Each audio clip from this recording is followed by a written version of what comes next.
Life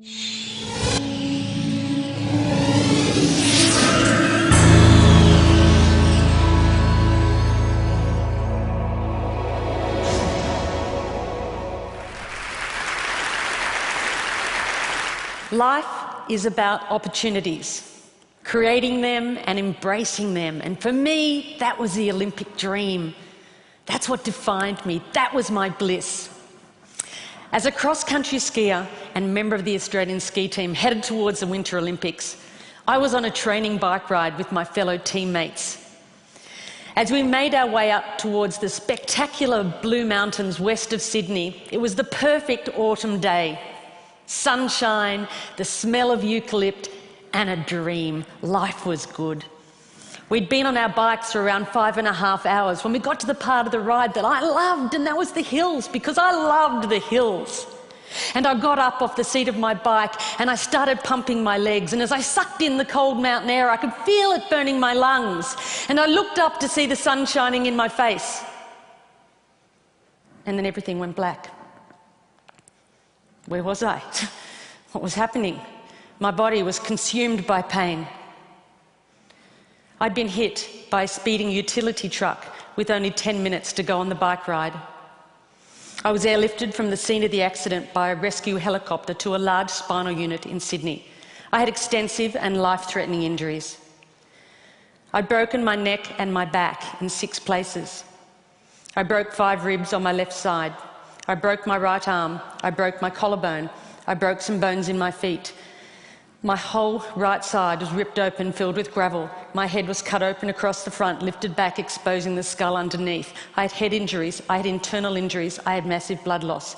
In fact, I lost about 5 litres of blood, which is all someone my size would actually hold. By the time the helicopter arrived at Prince Henry Hospital in Sydney, my blood pressure was 40 over nothing. I was having a really bad day.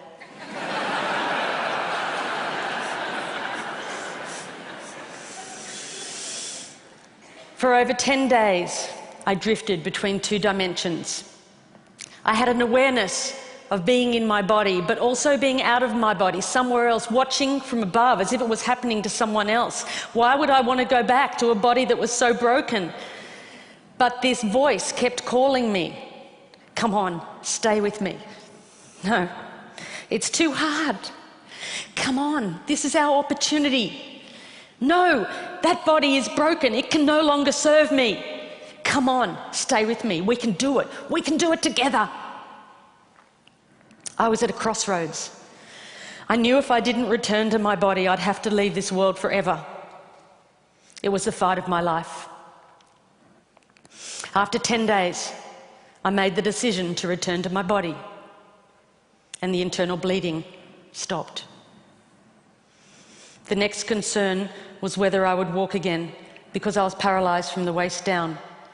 They said to my parents the neck break was a stable fracture, but the back was completely crushed. The vertebra at L1 was like you'd dropped a peanut, stepped on it, smashed it into thousands of pieces. They'd have to operate.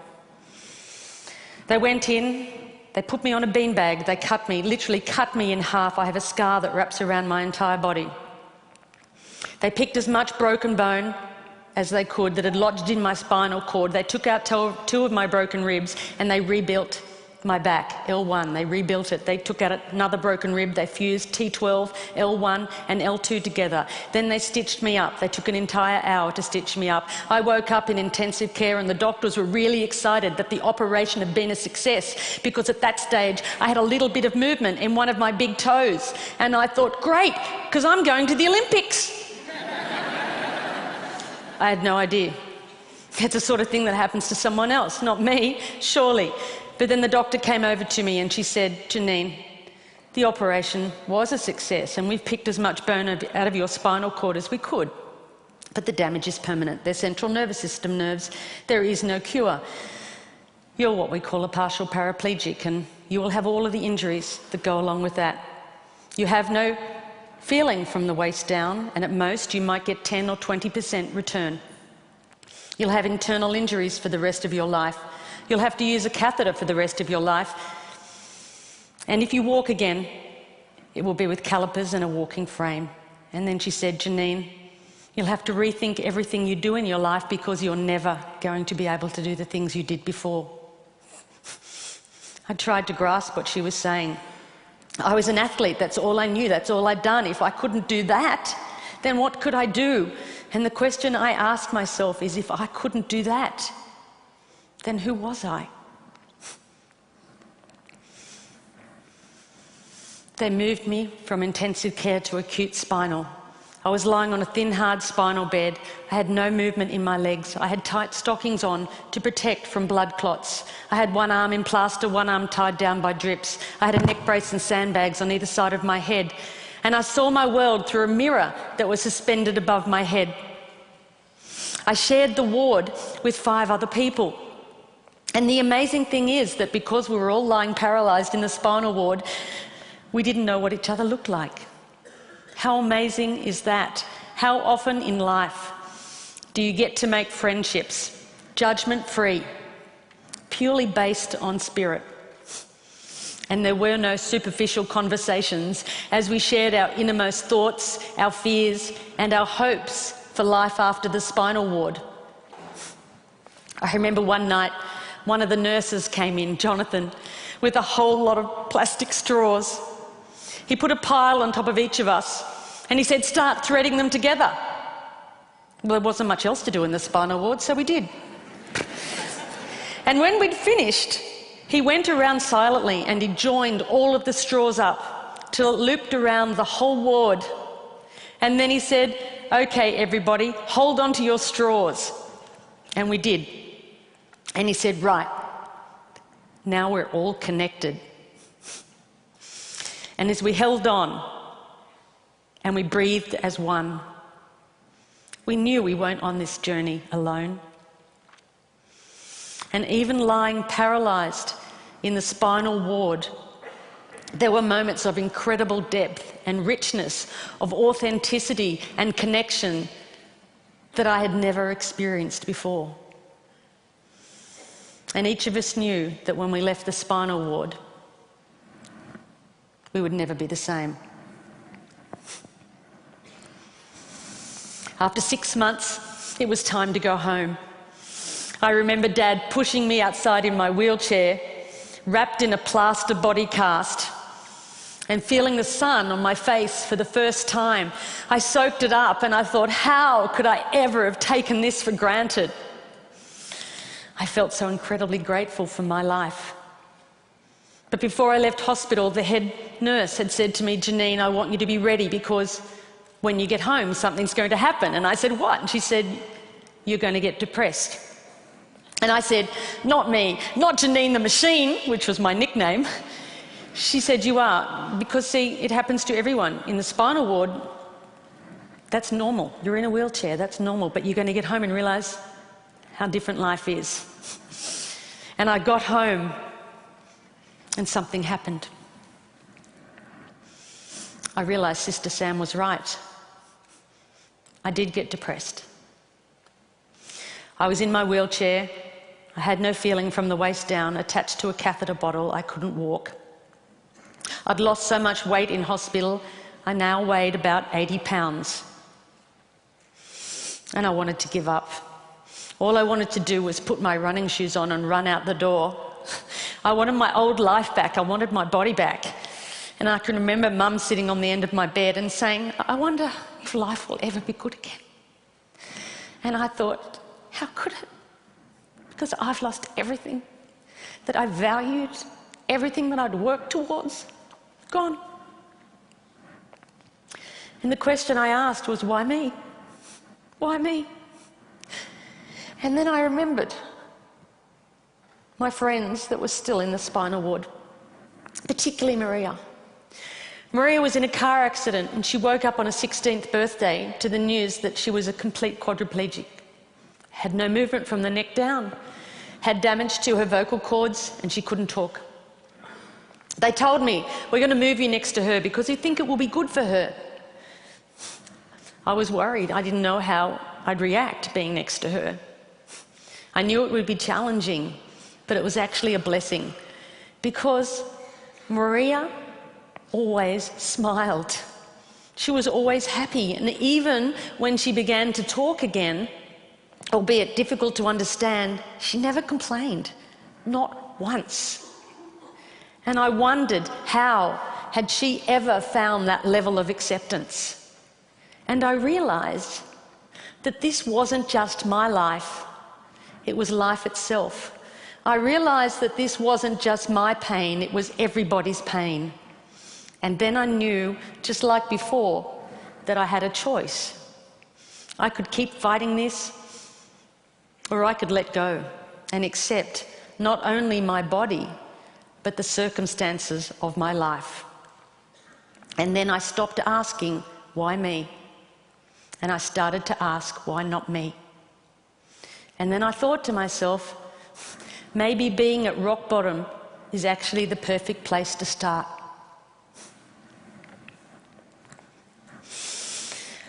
I had never before thought of myself as a creative person. I was an athlete, my body was a machine. But now I was about to embark on the most creative project that any of us could ever do, that of rebuilding a life. And even though I had absolutely no idea what I was going to do, in that uncertainty came a sense of freedom.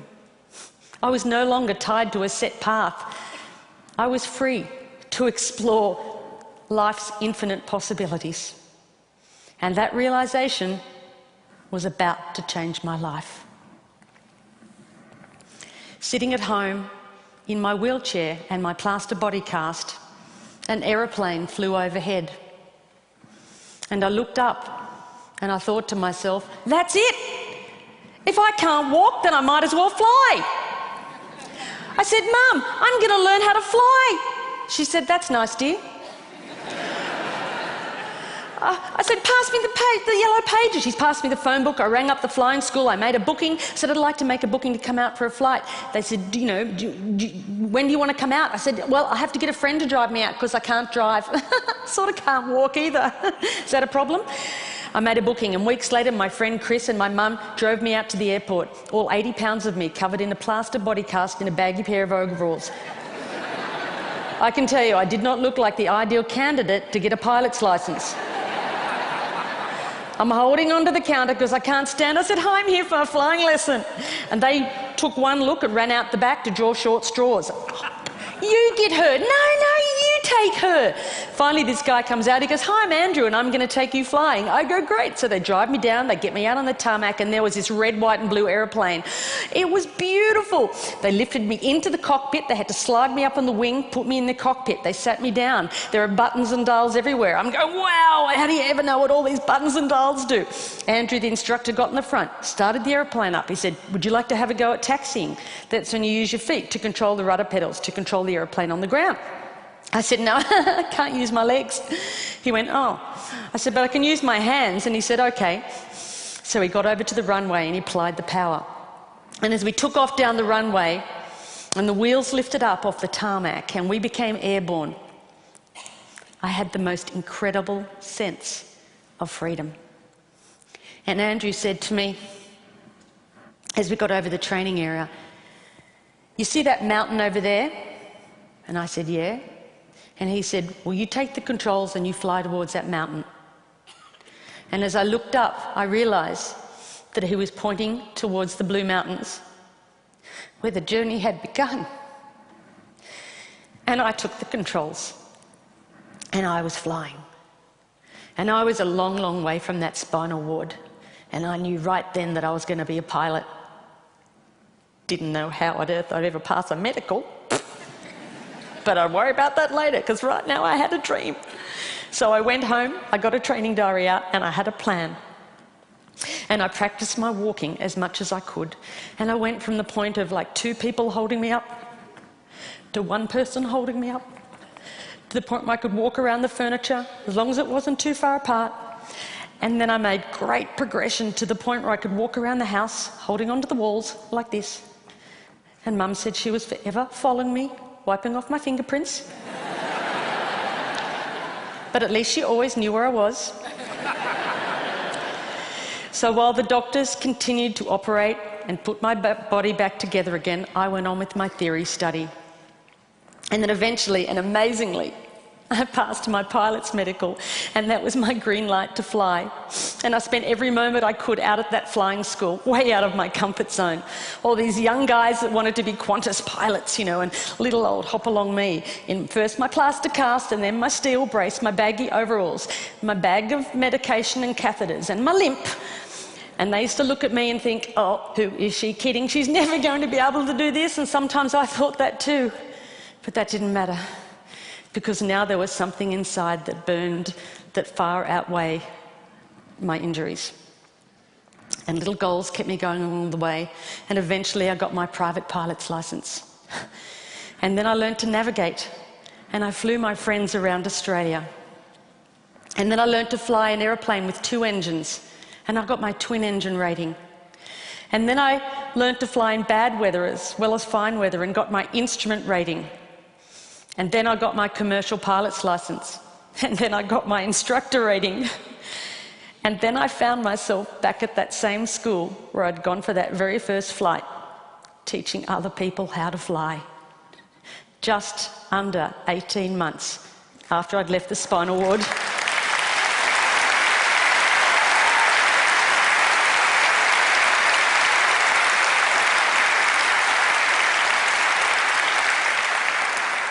And then I thought, why stop there? Why not learn to fly upside down? And I did. And I learned to fly upside down and became an aerobatics flying instructor. And Mum and Dad, never been up. But then I knew for certain that although my body might be limited, it was my spirit that was unstoppable. The philosopher Lao Tzu once said, when you let go of what you are, you become what you might be. I now know that it wasn't until I let go of who I thought I was that I was able to create a completely new life. It wasn't until I let go of the life I thought I should have that I was able to embrace the life that was waiting for me. I now know that my real strength never came from my body. And although my physical capabilities have changed dramatically, who I am is unchanged. The pilot light inside of me was still a light, just as it is in each and every one of us.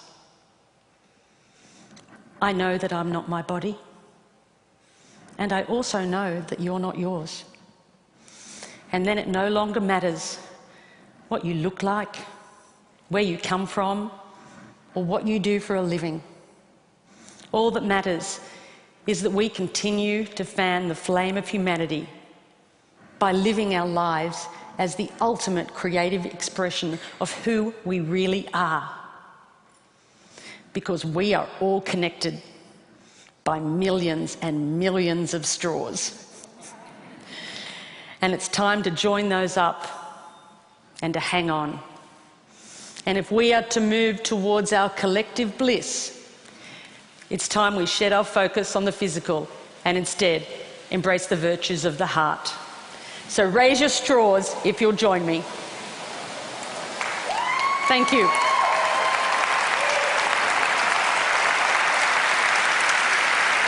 Thank you.